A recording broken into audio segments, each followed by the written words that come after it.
Assalamualaikum warahmatullahi wabarakatuh. Innal hamdalillah nahmaduhu wa nasta'inuhu wa nastaghfiruh wa na'udzu billahi min shururi anfusina wa min sayyiati a'malina. May yahdihillahu fala mudilla lahu wa may yudlilhu fala hadiya lahu. Ashhadu an la ilaha illallah wahdahu la syarika lahu wa ashhadu anna Muhammadan 'abduhu wa rasuluh la nabiyya ba'dahu. أيها المسلمون تعلم إلى ما كتب الله في كتابه الكريم في سورة المؤمنون من الآيات الواحدة إلى آيات 11. قال تعالى: أعوذ بالله من الشيطان الرجيم بسم الله الرحمن الرحيم قد أفلح المؤمنون الذين هم في صلاتهم خاشعون والذين هم عن اللغو معرضون والذين هم للزكاة فاعلون والذين هم لفروجهم حافظون إلا على أزواجهم أو ما ملكت أيمانهم فإنهم غير ملومين فمن ابتغى وراء ذلك فأولئك هم العادون والذين هم لأماناتهم وعهدهم راعون والذين هم على صلواتهم يحافظون أولئك هم الوارثون الذين يرثون الفردوس هم فيها خالدون. Kaum muslimin, jamaah ITTP yang dirahmati Allah Subhanahu wa taala, ada sebuah pertanda nikmat yang sangat besar diberikan oleh Allah Subhanahu wa taala ketika seorang hamba mau memenuhi syarat-syarat ini, maka Allah akan memberikannya sebuah hadiah yang sangat besar. Apa hadiahnya?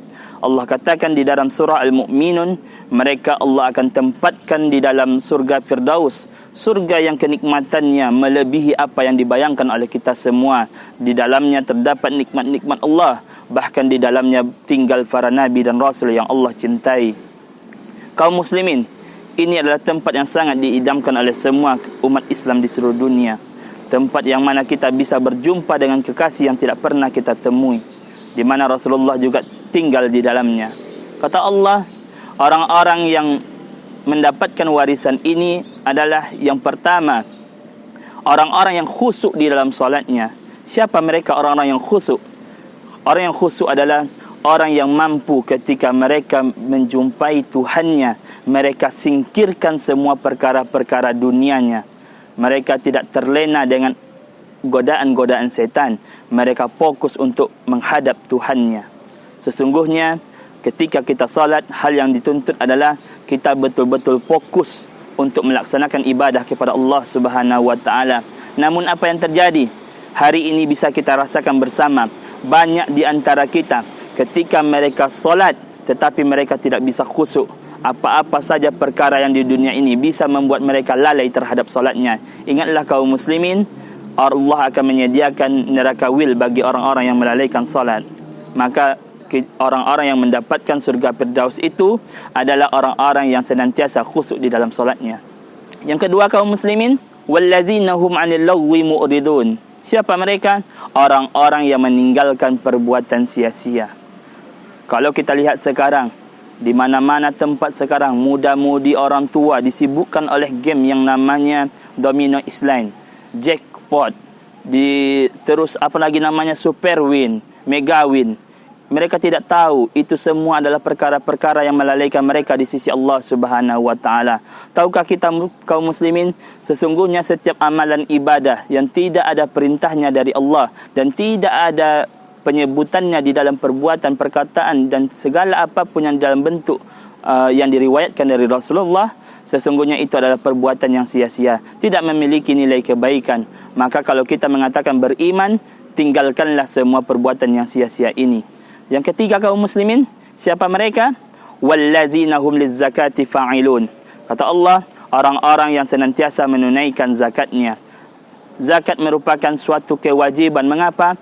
Karena di dalam zakat itu merupakan bagian Allah, hak Allah yang mesti kita keluarkan. Kepada siapa? Mereka yang dikatakan sebagai asnaf yang 8.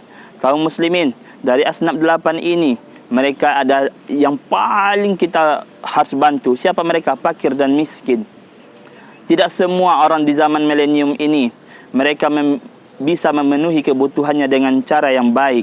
boleh kita lihat di daerah-daerah terpencil di daerah kita ini masih ada orang bahkan untuk makan satu kali dalam sehari saja mereka sulit. Maka keluarkanlah zakat kita, karena sesungguhnya zakat itu membantu kita, menyelamatkan kita, dan itu juga menolong orang-orang yang susah dalam memenuhi kebutuhan hidupnya. Yang keempat, kaum muslimin, siapa mereka? Yakni wallazina hum li furujihim hafizun. Allah katakan orang-orang yang mampu menjaga kehormatan mereka. Allah di ayat lain mengatakan bahawa jangan sekali-kali kita menghampiri perbuatan zina itu, karena sesungguhnya perbuatan zina itu telah menghancurkan orang-orang yang bahkan jauh sebelum kita hidupnya. Kaum muslimin, ingatlah, perkara ini adalah perkara yang paling krusial di zaman sekarang ini. Anak-anak muda zaman sekarang bisa kita lihat semuanya pergaulan yang sangat bebas, sehingga mereka tidak tahu batasan mana yang harus dijaga. Terkadang di dalam keluarga kita sudah berusaha beribadah sebaik mungkin, ternyata di dalam keluarga kita masih ada yang melakukan tindakan coreng. Apa itu? Melakukan perbuatan zina.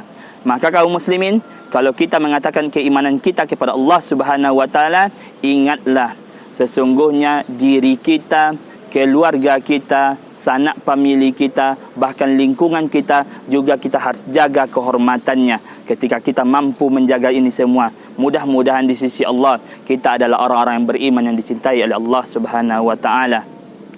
Yang kelima, kaum muslimin, apalagi tanda-tandanya, yakni wallazina hum li amanatihim wa ahdihim ra'un. Kata Allah Subhanahu wa taala, orang-orang yang mampu menepati ketika mereka diberikan amanah dan ketika mereka berjanji kepada seseorang mereka tunaikan. Kaum muslimin, amanah itu merupakan sebuah beban, janji juga merupakan sebuah beban. Keduanya memiliki nilai yang sangat wajib untuk ditepati. Sebuah janji itu memiliki nilai hutang, wajib kita bayar. Maka kaum muslimin, ketika kita diberikan amanah, ketika kita berjanji, maka tunaikan janji tersebut, laksanakan amanah tersebut. Karena pada zaman sekarang ini banyak orang yang melalaikan amanahnya, banyak orang yang mendustakan janjinya. Ingatlah, apakah perkara seperti ini bisa mendapatkan surga Firdaus itu? Sedikit pun tidak. Maka orang-orang yang beriman, mereka setiap berjanji, dan mereka ketika mereka diberikan amanah, mereka tepati keduanya. Yang terakhir, kaum muslimin, apa kata Allah Subhanahu wa taala?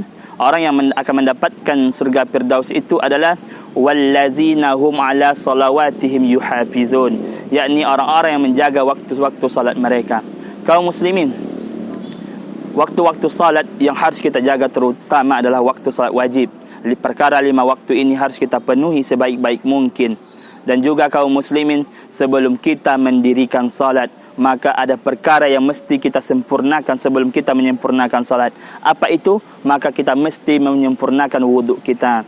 Jangan sampai karena wuduk kita tidak sempurna, nilai salat kita menjadi berkurang di sisi Allah Subhanahu wa taala. Kaum muslimin, kita berharap kepada Allah Subhanahu wa taala, semoga nilai-nilai kebaikan yang Allah telah sebutkan ini kita semua mampu melaksanakannya, dan kita semua menjadi orang-orang yang beruntung di sisi Allah Subhanahu wa taala, yang mana kelak amal ibadah kita memasukkan kita ke dalam surga Firdaus Allah Subhanahu wa taala. Mudah-mudahan jamaah ITTP semuanya bisa mendengarkan ini semua dengan cara yang baik, dan kita semua bisa dinilai baik di sisi Allah Subhanahu wa taala. Mudah-mudahan kita semua diberikan oleh Allah kesempatan untuk menyempurnakan segala amal ibadah kita semua. Amin ya rabbal alamin. Demikian kaum muslimin, mudah-mudahan ini bermanfaat untuk diri kami sendiri dan untuk kita semua. Aqulu qauli hadza wastaghfiru. Wassalamualaikum warahmatullahi wabarakatuh.